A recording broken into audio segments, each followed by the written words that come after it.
Hi, I'm Jennifer Gonzalez from the Cult of Pedagogy podcast, a part of the Education Podcast Network, just like the show you're listening to now. Shows on the network are individually owned and opinions expressed may not reflect others. Find other interesting education podcasts at edupodcastnetwork.com. In the last 20 years, I've decided one of the most important qualities in life is teachableness. And I respect anyone who is teachable now. My mother's 101. A couple of weeks ago, we met. She said, "This is what I've learned this week. Constant growth. It's exciting." Welcome to the Burned In Teacher Podcast. I'm Amber Harper, and the educators on this podcast are brave enough to share their stories of burnout with the world. On BIT, we get real, we get honest, and we take action. Action against the burnout with stories from burned out teachers, advice from experts, and actionable steps you can take today to beat the burnout and become a happier, more fulfilled human being. Let's get started. Well, hey there, Burned In Teachers. Welcome to episode 47 of the Burned In Teacher Podcast. Thank you so much for tuning in to the podcast today. This is, as always, one part burnout and all other parts action, inspiration, and support for teachers dealing with burnout. I'm your host, Amber Harper, and I'm so glad you're here today because you're in for a treat. And speaking of treat, can you seriously believe that it's almost Halloween? My daughters are so excited. It's Avery's favorite holiday, and get this, she's going to be a hydro flask. She has already dressed up once in this costume with some of her best friends for a school party that they had. How is this a thing? Kids crack me up with the things that they do these days. I mean, I feel pretty old saying that, but they just do the silliest, weirdest things, and I love it so, so much. You know, one thing that I think I love so much about Halloween is how it's just, for us and our family, it's just fun. We used to go to an annual Halloween party for, our good friends put it on for over 10 years. And we just had such a good time with it. It's such a great day to just pretend you're a kid. Go out and get a bunch of candy, walk around your neighborhood, connect with your neighbors. It just, for me, it's like this scary holiday, but for me, it's really a holiday about connection and fun. And so I would love for you to share your Halloween costumes. Tag me in them. I'm not sure if I'm going to dress up this year or not, but I do know that our family really looks forward to trick-or-treating in our neighborhood and seeing all of the shenanigans that go around in our community. So let me know, tag me at Burned In Teacher or jump into the Burned In Teacher Facebook group. That's at facebook.com/groups/Burned In Teacher. It's growing daily, and we want you in there, not just to focus on your struggles and the negative things that are happening, but also sharing your wins and the fun that you are having in this one life that we have. Okay, so speaking of negative, speaking of this one life that we have, I am so excited to introduce you to today's guest. You know that it's October and it's all about understanding your teacher brand.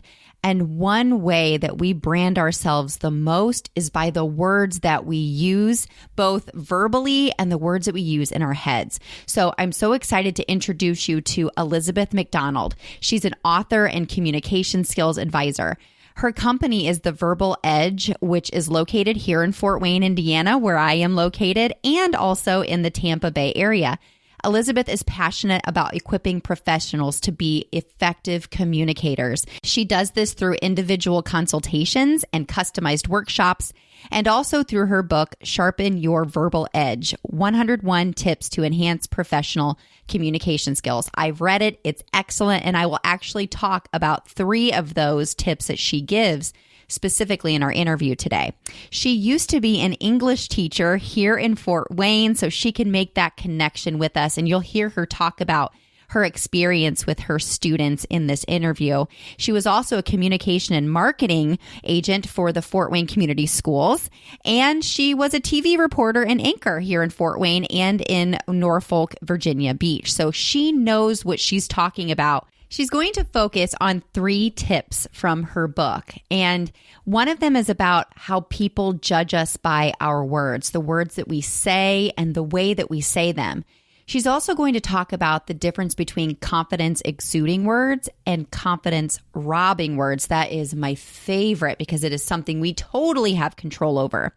And lastly, she's going to talk about the need to get rid of verbal clutter. Basically, say what you mean, right? So without further ado, let's jump into the interview with Elizabeth MacDonald.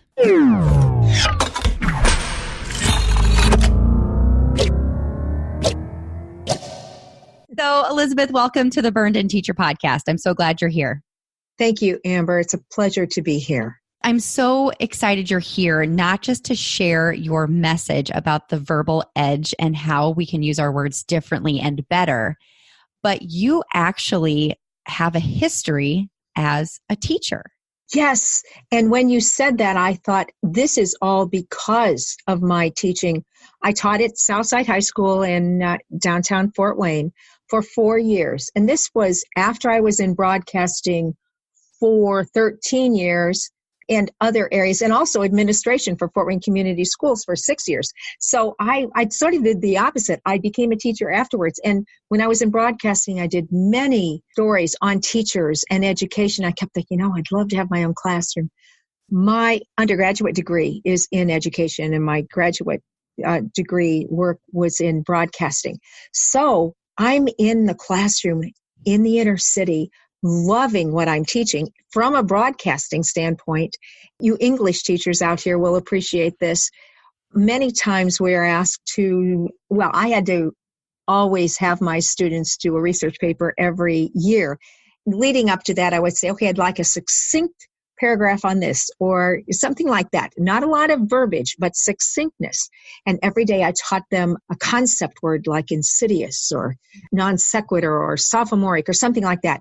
Plus, we would correct a sentence every day, and I took it from previous research papers, but I changed the topic so they would know whose research paper I was using. And they would love it because there wasn't a grammar book that said, no, this was right and this was wrong.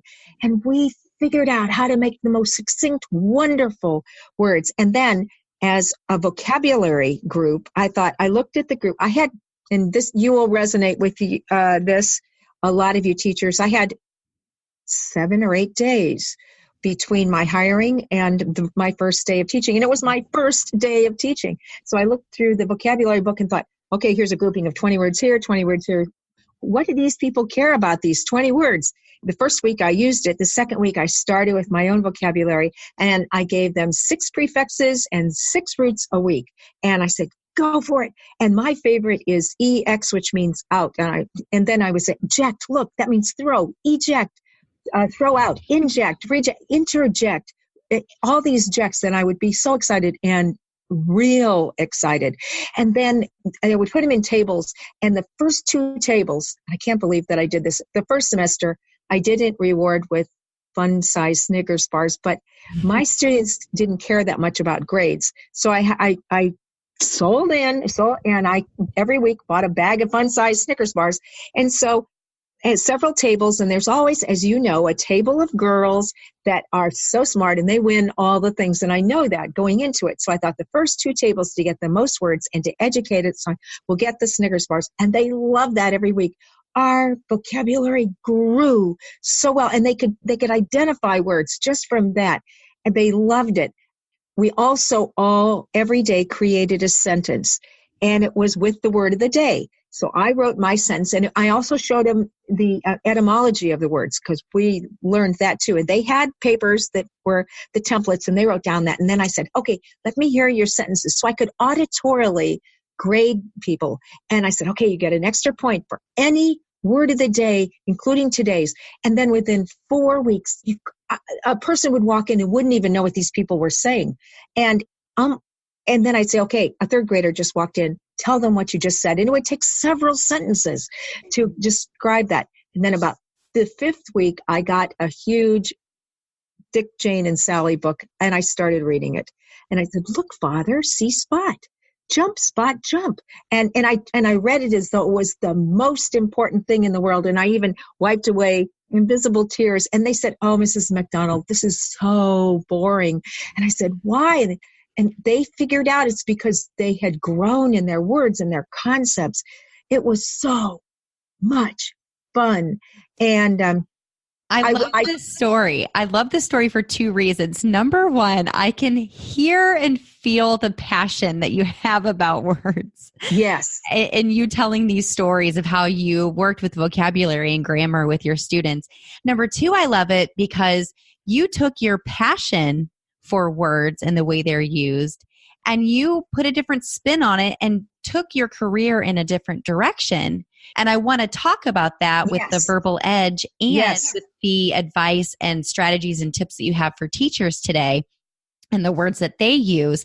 But I first of all would love to touch on why you left. Of course, this is the Burned In Teacher podcast that addresses the issue of teacher burnout. So did you experience teacher burnout at all in your career?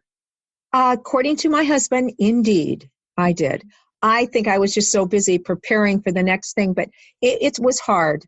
And some of the students were not grateful, although toward the end they were. They saw how much I did, but there was always a section in the middle of the year when they just didn't appreciate me. And then toward the end, when it was research paper, and I stayed after and worked with them, and they did wonderful research papers because I had them change it 3 different times. And then at one time at church, about 2 years later, some boy that I had 4 times because he didn't do the research paper 3 times.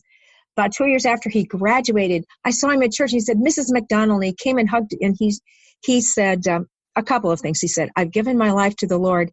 And he said, "And I'm writing a research paper like once a week." And I said, "Are you kidding?" And he's going to be a radiologist. And he said, "And they're not doing citations correctly. They're not doing it the way you taught us." And I thought, oh my gosh, I overcorrected the lad. And anyway, the excitement, and I woke up for years thinking, oh, I want to teach this today. No, I can't teach. However, this particular boy also wrote me a note, "F you, Mrs. MacDonald." Oh, and no. That was, I don't know, the first or second or third time he was in my class. And it was and then his mother called and said, "Oh no, you again, this can't happen."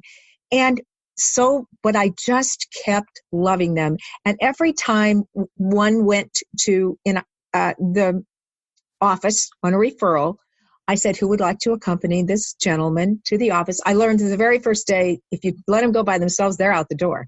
Mm-hmm. And I always treated them with respect. And it has paid off. But it was, as many of the teachers who are listening to this right now know,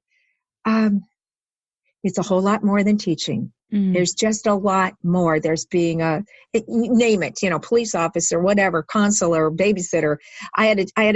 I called a parent once and I said, "This is what your son is doing. Can you please talk?" She said, "I can't handle him at all." I said, "Look, I have 34 other students, mm-hmm. and this is what I'm experiencing. I advise that you do this and this." So, and we can go on for hours, and my life duplicates a lot of these lives.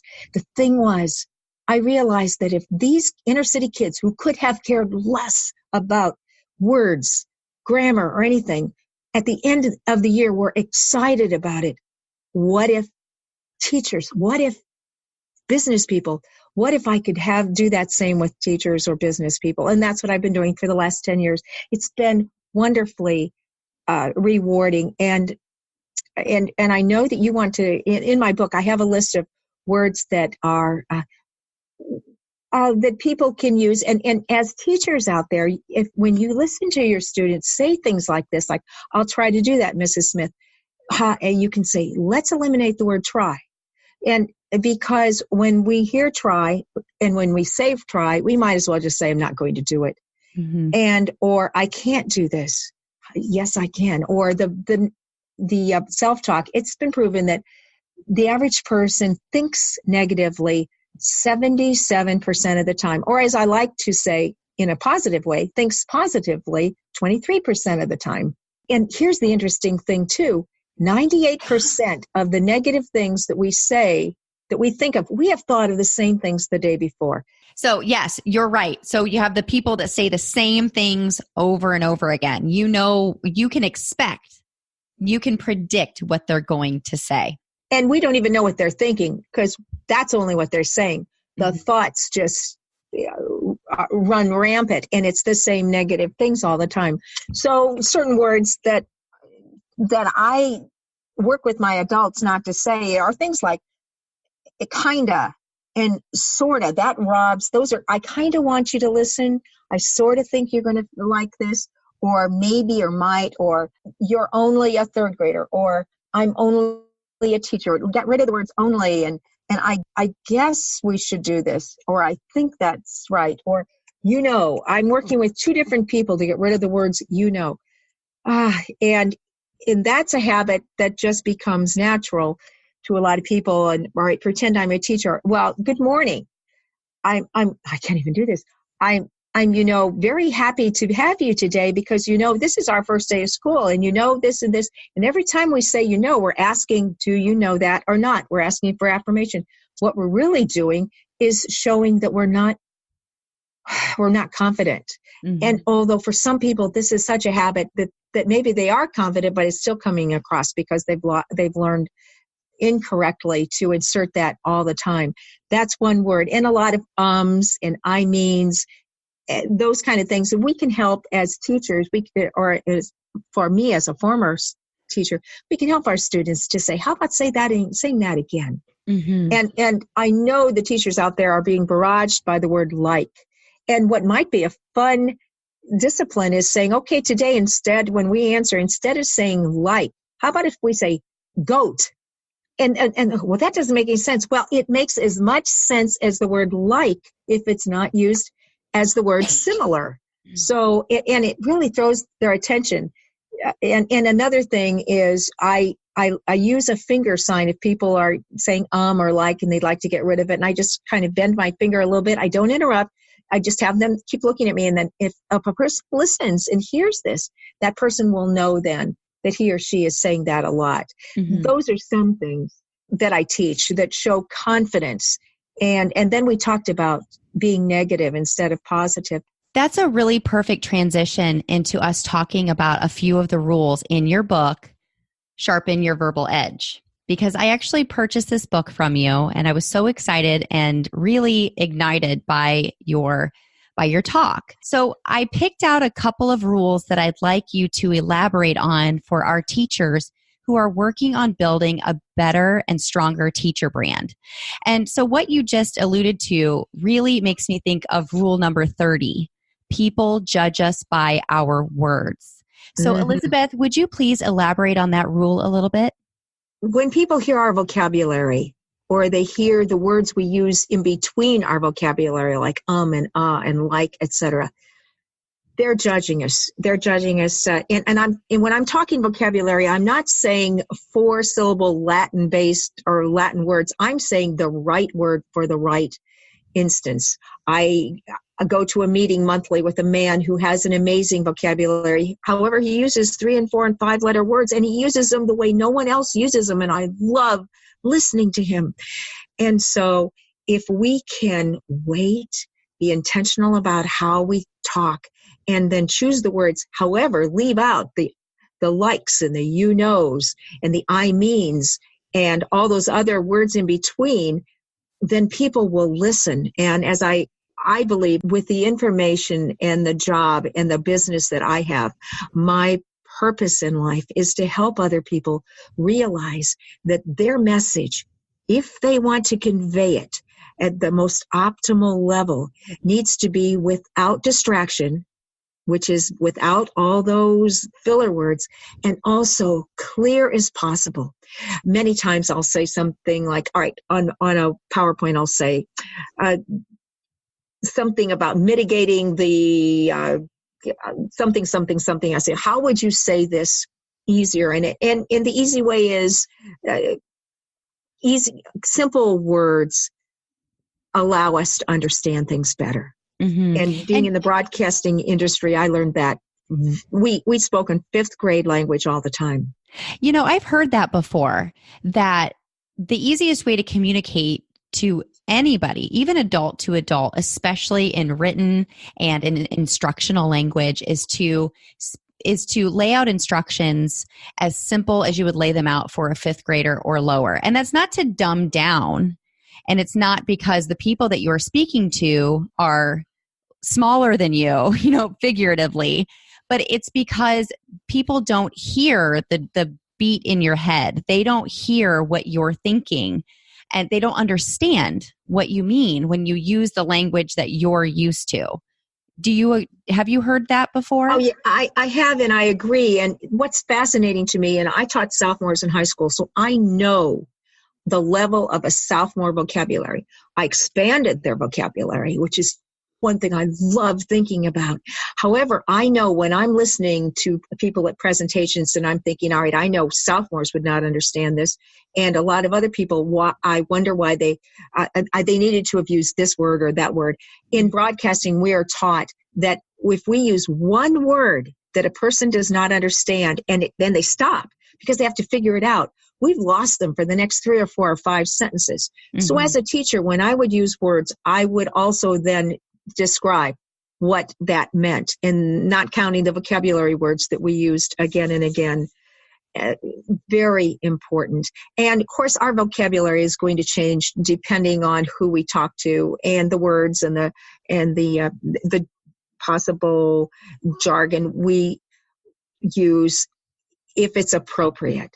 Mm-hmm. I have people that actually say, I would use better grammar. However, I don't want people to think that I'm arrogant, and I'm thinking always use better grammar. Mm-hmm. It's not going to stick out.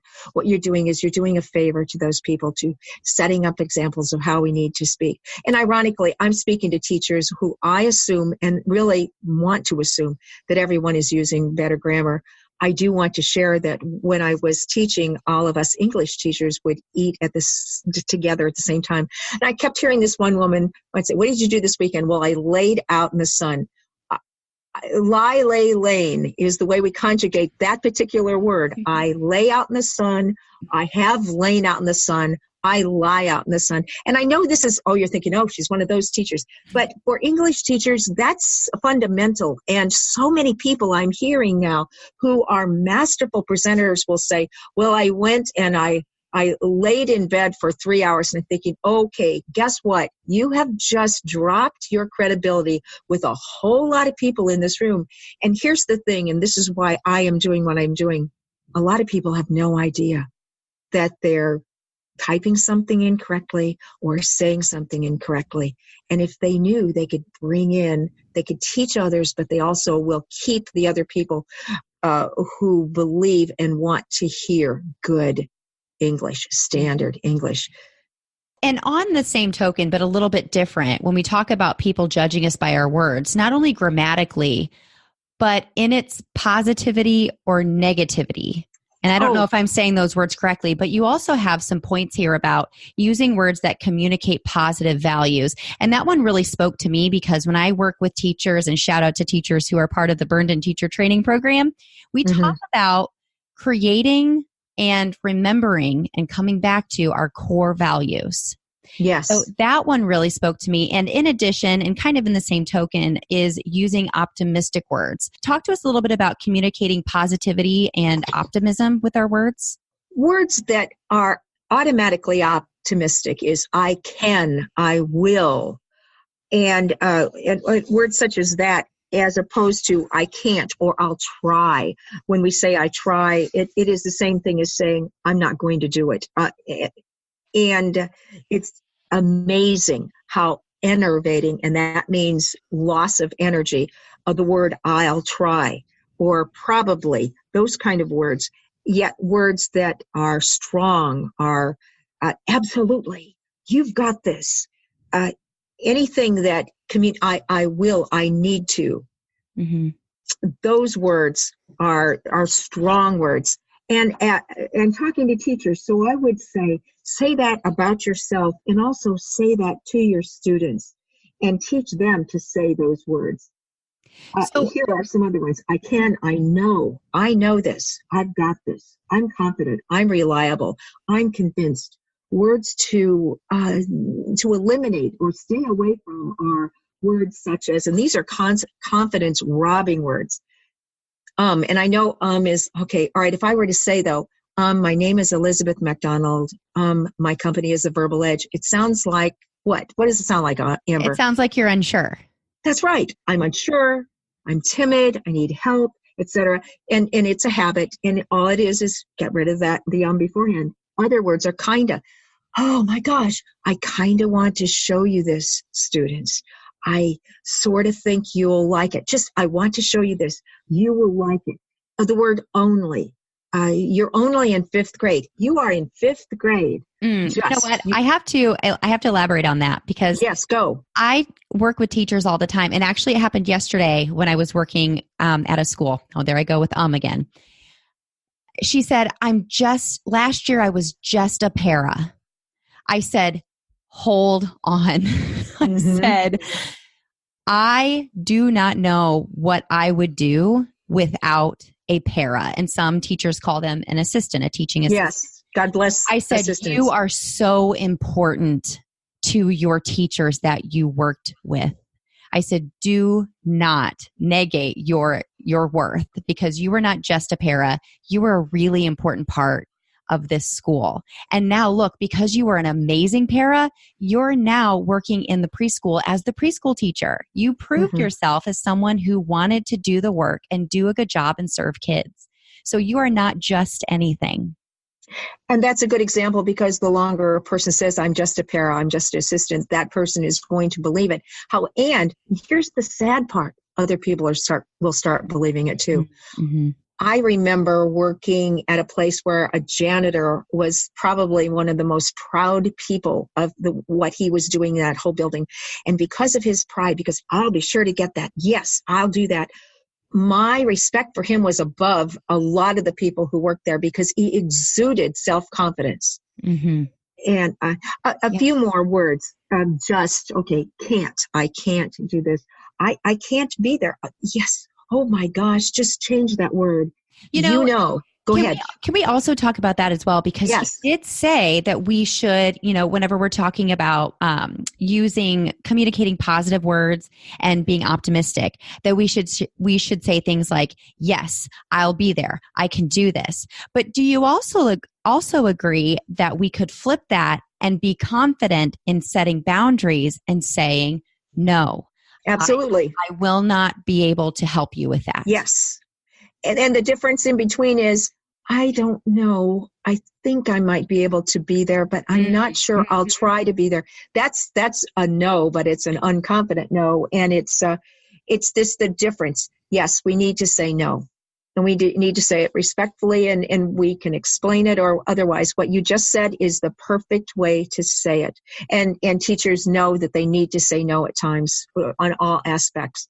That's excellent. So you've actually started transitioning into Rule 32, which is confidence exuding words. And you've started also kind of shared with us the opposite, which is the confidence robbing. The confidence, thank you. Yes. The confidence robbing words. And a couple of more I want to put in there just to say afraid. Now, can you believe people actually say, I'm afraid, I'm afraid you'll have to do the test over. Now, is that teacher really afraid? Mm-hmm. But look how we use that word. It's amazing too. Or I guess, instead of just saying it, you'll need to do this, or I need for you to do that. Teachers, if you say I need for you to do that, you're going to have a lot more participation and agreement instead of you need to do this or you have to do this. The other thing I want to touch on, Amber, is pessimist versus optimist, and this amazes me. And we can see this in our students. If we have pessimistic students and they fail a test, what are they going to say? I'm dumb. I'm dumb. I screwed up again. I can't do it. This is the way I do it. Because pessimists take one thing and they apply it to everything. Now, optimists, if they fail, what do you think they say? I'm going to try again. I learned from it. They will probably not say try. They will say, I learned from this. And a lot of times, and they won't blame it on them. They will blame it on themselves, but it won't be intrinsic. It'll be situational. I needed to have studied more. I have learned from this. Mm-hmm. The self-talk is different. Now, what about, let's flip it. What if the pessimist gets a great grade? What is the self-talk? I worked hard for this. Pessimist. You know what? No? I'll say, oh my. It's a fluke. Mm-hmm. they will continue to think, because the other thought is pervasive, that they screw up all the time. So the one time they get this thing, it's a fluke. Now, let's take the optimist. And the optimist has a successful test. What does the optimist think? I worked hard for this. Yes, this is what I do. Yeah. This is pervasive. Do you see? It's the opposite. Mm-hmm. If they fail, a pessimist thinks, well, this is what I always do. Yes. And the optimist thinks, okay, I didn't study hard enough by this or whatever. And this is an isolated incident. It's totally reversed when there's success. The pessimist thinks, well, this is a fluke. And the optimist thinks, yes, it's another success. It's pervasive. I do well in almost everything. And I think it's important for teachers to realize that. We as teachers know that we have good days, bad days. Think of who you are. And pessimists can become optimists. And it starts with self-talk. It starts with, I can do this. I will do this. I am this. And also know that the students, if you see kids that are constantly defeated, then shower them, bathe them with, you can do this. You are this. You this. This is just one test. Let's see what you can do the next time. And it's invaluable for teachers to know these things. You know, I think it's so interesting how the growth mindset with Carol Dweck and her book has really taken off in schools with how we help students to talk about themselves, while us as teachers, we struggle so much with the negative self-talk. And so I'm so glad that you've alluded to that. So when we talk about affirmations that we tell each other, or that we tell ourselves rather, or mantras that we repeat to ourselves, don't have to be these huge, elusive, beautiful, long, lengthy memorizations. It can be, I am strong. Mm-hmm. I can handle this. Or I will ask for help when I need it. Or, you know, I do tell teachers a lot, especially lately, that you are a human. So maybe just saying, I am a human, or I am not a superhero and I need help. You know, sometimes I believe saying those things to ourselves, making it very simple, like what you just said, I am this, I can do this, I will do this, really helps teachers to stop wearing everything on their shoulders. Another thing I want the teachers to know is to be careful when we use not and don't and anything that ends with NT, like wouldn't or weren't or anything negative, because our brain doesn't hear it. And so if you say to your students, and I'm talking to teachers though, I don't want you to fail. They don't know what to do with the don't, so they hear, I want you to fail. Mm-hmm. Or if you say, don't forget to bring your homework tomorrow, they're going to hear, forget to bring. So what you want to say is what, Heather, instead of don't forget to bring your paper tomorrow? I'm giving you a quiz. What would you say instead? Bring your paper tomorrow. Bring your tomorrow. Yes, bring your paper, or remember to bring your paper. Turn it into positive things. And also pervade your communication to the students and to yourself with embedded positive commands, such as, you'll appreciate this next assignment because you're going to use it the rest of your life, or you'll be excited about this, or this is going to be fun. And I know it's words, but I'll tell you, it works. It works on ourselves. We do it ourselves. And we can say, I get to go to the grocery, and it's a privilege. Suddenly it's a privilege. I have said that to myself very, very often. Of I get to do this, even if it's something that I do not enjoy, changing the words that I surround that task with really does change my mindset. And so I can say, and I actually learned that from you. So thank you. Yes. We as teachers get to mold the minds and hearts of our students for a lifetime. Mm-hmm. And what a privilege that is. And yes, it has a lot of things go into that. And I think many times, especially if teachers have challenging classrooms, the teachers that are the most passionate and determined and devoted are the ones that have that struggle. It's a bigger, I don't even want to say the word struggle. It's a bigger challenge. I'm staying away from the real negative words, but I want teachers to know that I understand, because I was one of those. And it pays off. People come back afterwards and they say, this is what I learned in your class, no other class. And this is a lifetime thing. And I know many teachers listening right now can relate to that right now. I want to encourage you to keep that, but also tell yourself positive things. And if no one's around for you to reinforce who you are, reinforce yourself. Talk to the students about these things. Ask them, what have you learned today? What's the thing you're going to take home this weekend? And you might, depending on the age, and if the first time, oh, come on, what are you talking about? Get them interested and used to that question, maybe on a Friday or so. What have you learned this week that you're going to apply? And once they start knowing you're going to ask that question, they're going to start thinking, I can apply this. And it can be home, it can be whatever. Or Monday, what did you learn this week that you're excited about? And get them in the mindset, especially those pessimists, of learning and growing, and going back to Carolyn Dweck's book, just growth mindset. I have changed who I am because in the last 20 years, I've decided one of the most important qualities in life is teachableness. And I respect anyone who is teachable now. My mother's 101. A couple of weeks ago, we met. She said, this is what I've learned this week. Constant growth. It's exciting. If after today's episode you're wanting more, check out this month's Burned In Teacher podcast freebie at burnedinteacher.com/understand.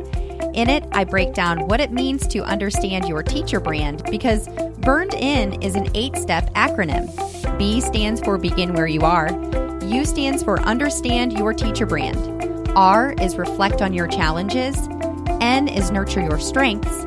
E is extend your reach and possibilities. D is determine your long-term goals. I is initiate lasting change. N is never settle. So go to burnedinteacher.com/understand to get this month's Burned In Teacher podcast freebie, Chapter 2 of my ebook, Burned In Teacher Training, 8 Steps to Go From Surviving to Thriving in Education. Enjoy the chapter, take action, and burn on. Now, you already alluded to this as well. Rule number 51, verbal clutter, saboteurs of our messages. So is there anything else that you'd like to say about that? Well, yes. The fact of the matter is it's probably kind of one of those pretty cool things where you basically really, really need to do this each and every time. To be real honest with you, and that being said, you just actually should. It's like awesome. Do you know what I mean? That's the bottom line. I'm just saying, whatever. That's what I'd like to say about that. At first, I was a little thrown off because I'm thinking, that's not a good example of what we're talking about. Right. And then I got your drift. Then I gave you the not good example.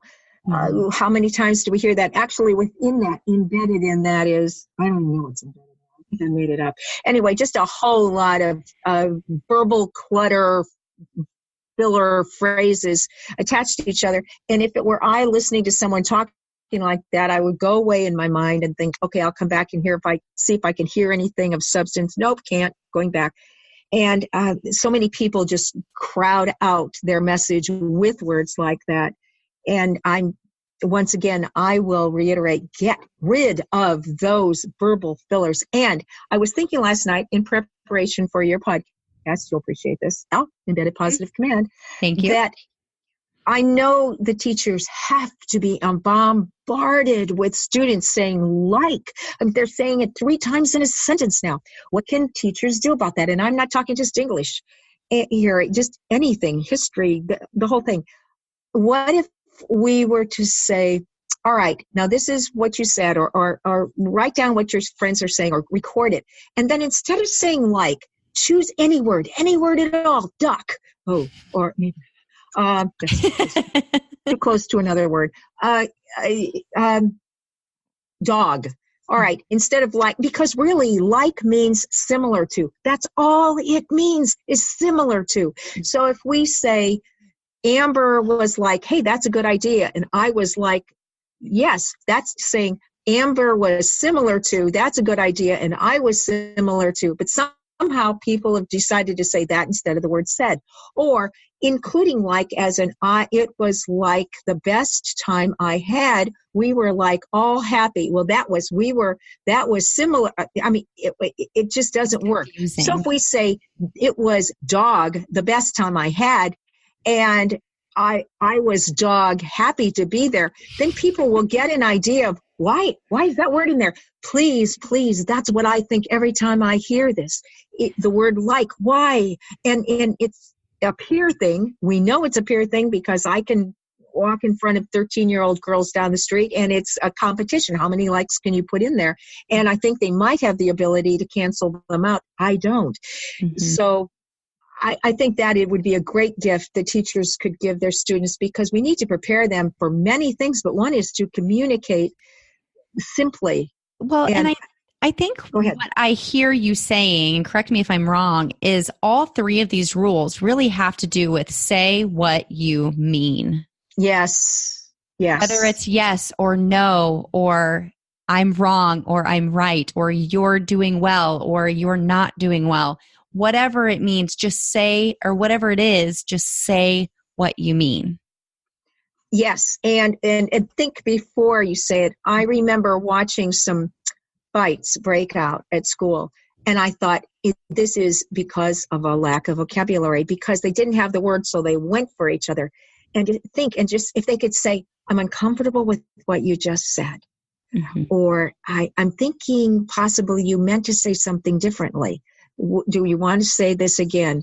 We say things, and I know this because sometimes I'm thinking, I just want to say, can you just stop, whatever? And then I'm thinking, how can I say this? So at the end, they feel respected, and that I've honored them, and that they want to change. Are you aware? This is my phrase I love. Are you aware? Are you aware that you just spit on the guy next to you, and whatever, or I don't know, and they can say yes or no, but we're not saying, hey, you just did that.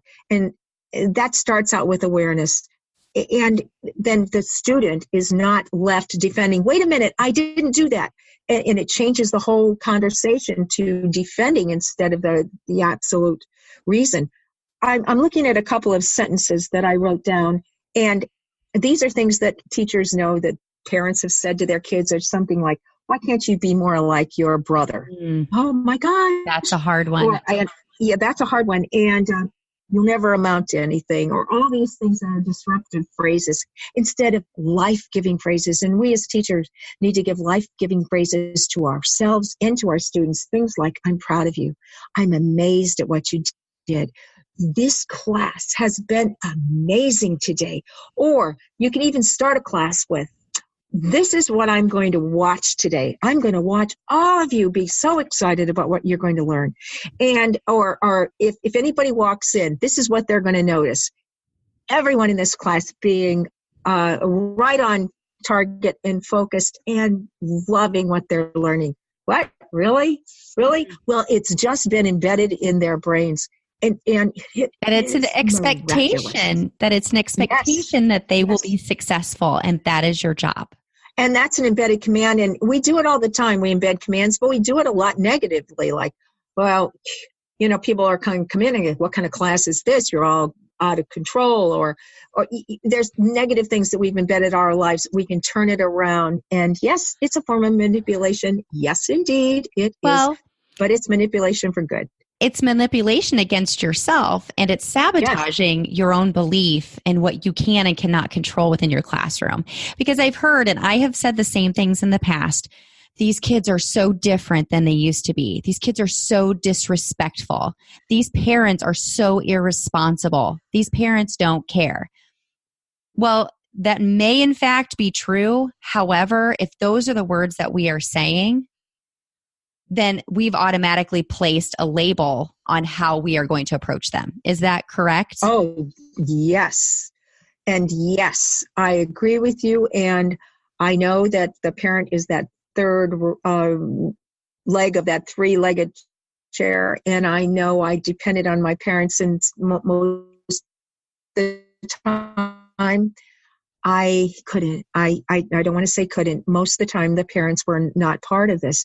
And yes, everything you said is true. So we need to change the way we think. Even if we change, one of the things I like to think a lot of times, well, that's a challenge and I'm up for it.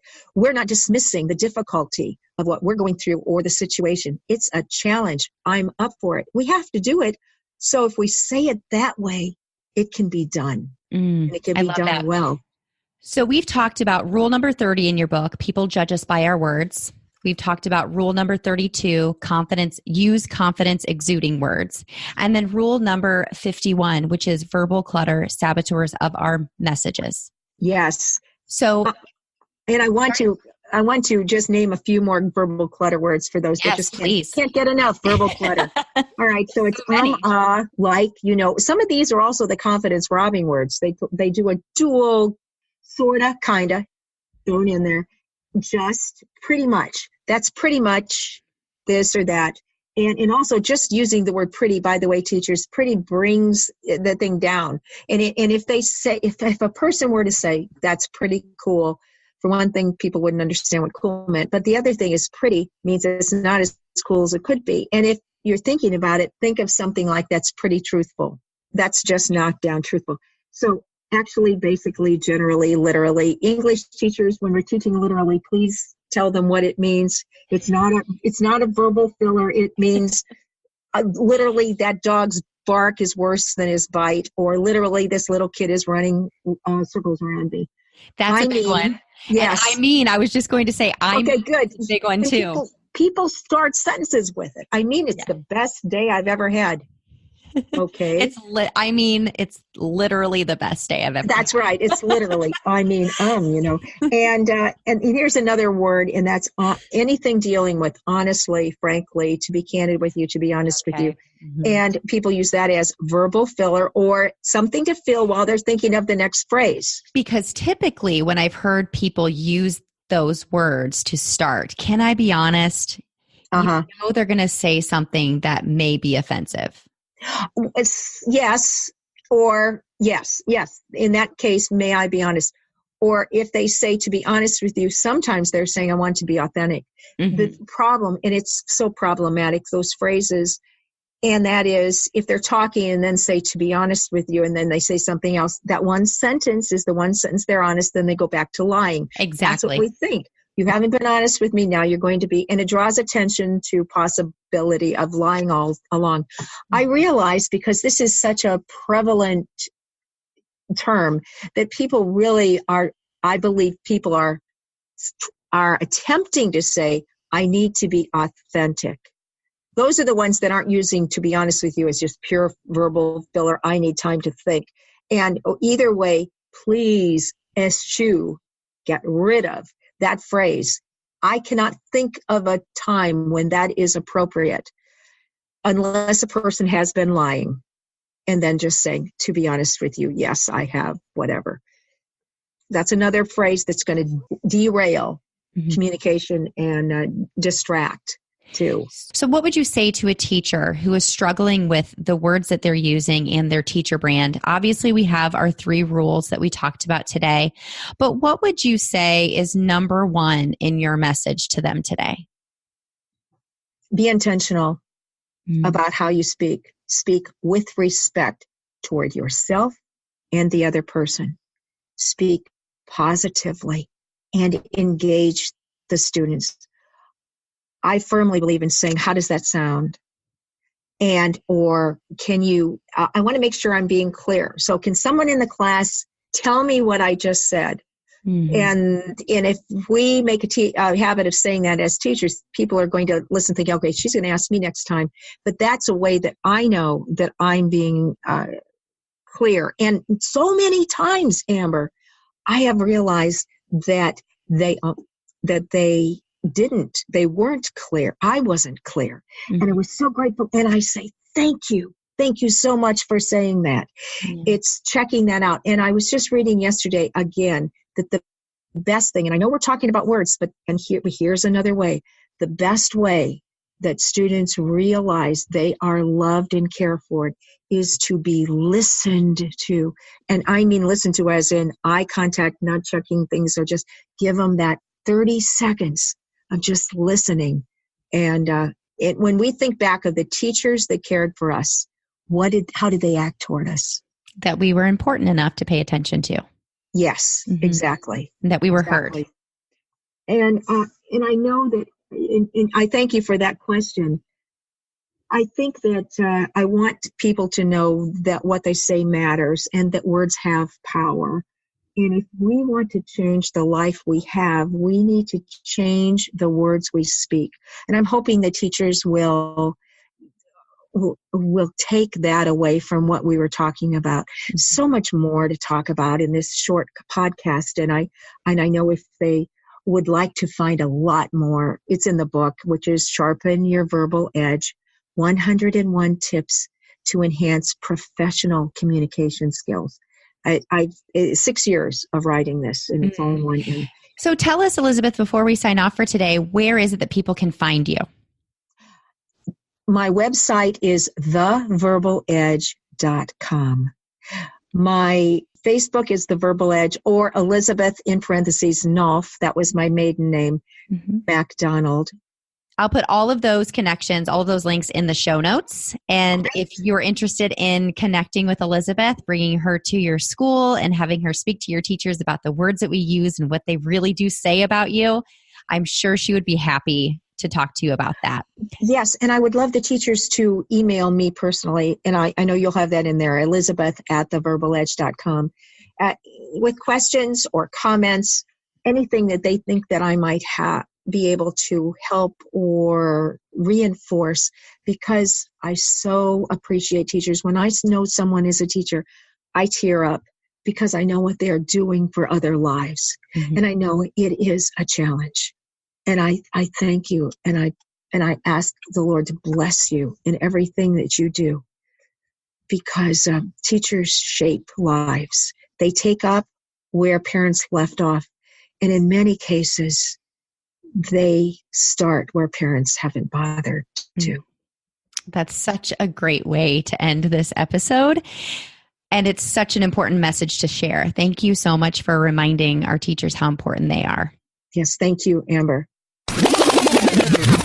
You know, I feel so lucky to not only have had this interview with Elizabeth, but she and I actually are friends, and I get to talk to her quite a bit. And she is somebody that I really admire as far as paying attention. Actually, I pay such close attention to what I say around her. I almost stress myself out sometimes because I know that she is paying such close attention to what I am saying and how I am saying it. And I'm telling you, if you could look into her eyes when you're talking to her, she truly listens and internalizes. She has listening skills that I could only strive to have. In fact, I really do. I'm working on becoming a better listener, because when you become a better listener, you can then put into action more things that you're learning. So as you move into your week, I have some dares for you. I dare you to be conscious of the words that come out of your mouth to others, as well as the words that you say to yourself in your head. Ask yourself, are these words confidence robbing or confidence exuding? We have control over it. And I am telling you, the power that we have over our mind has extreme power over our destiny. Believe it or not, it is absolutely true. If you're saying things like, I'm only a teacher, or saying things to your own child like, you're only 11, when you say things like just or only, you're saying, I'm not worthy or you're not worthy. Hands up if you've talked about yourself in that way before. Yep, because I've done it too. Like I said last week, your words become your beliefs. Those beliefs become your habits. Those habits become your destiny. The more you use words that are limiting about yourself, your profession, or your life, the more you will believe it. And the more people hear you using those confidence-robbing words, the more they're going to believe it too. Finally, like Elizabeth said, be intentional, be respectful toward yourself and others, and speak positively. And I know this to be true. You are capable and worthy of using words that exude confidence, my friend. And that's our agent of change, capable Carrie. I am capable and I am worthy. You are going to move into this week with confidence, with pride, and with the ability to say what you mean without that verbal clutter. I know you can do it. It is going to take practice. You're going to have to stop yourself. I know as I've read this book and as I have talked to more and more teachers, I stop myself a lot to pay attention to the words I'm using and to be intentional with my words. And I know you can do the same thing. Don't miss next week because I'll be sharing with you my interview with Alexis Shepard, also known on Instagram as the Afro Educator. And this woman, I am telling you, she exudes confidence. It just pours out of her. But she's also really good at being vulnerable about her challenges. And she was the perfect person to end October, Understand Your Teacher Brand Month with, because when you hear her speak her truth about teaching and how much our brand affects our success, you will want to become someone that emulates her. She is going to light a fire in you, my friends. So as you move into your week, remember, you are capable and you are worthy. I'll see you next week. Burn on. If you enjoyed today's podcast episode, you can head over to burnedinteacher.com where you can access the entire vault of Burned In Teacher podcast episodes and more information about ways I want to help you go from burned out teacher to burned in human. If you enjoyed today's episode, I would be so grateful if you would head over to iTunes and leave a review and a rating about the Burned In Teacher podcast. Until next time, take a deep breath, because you just took another step to becoming a burned in teacher. Burn on.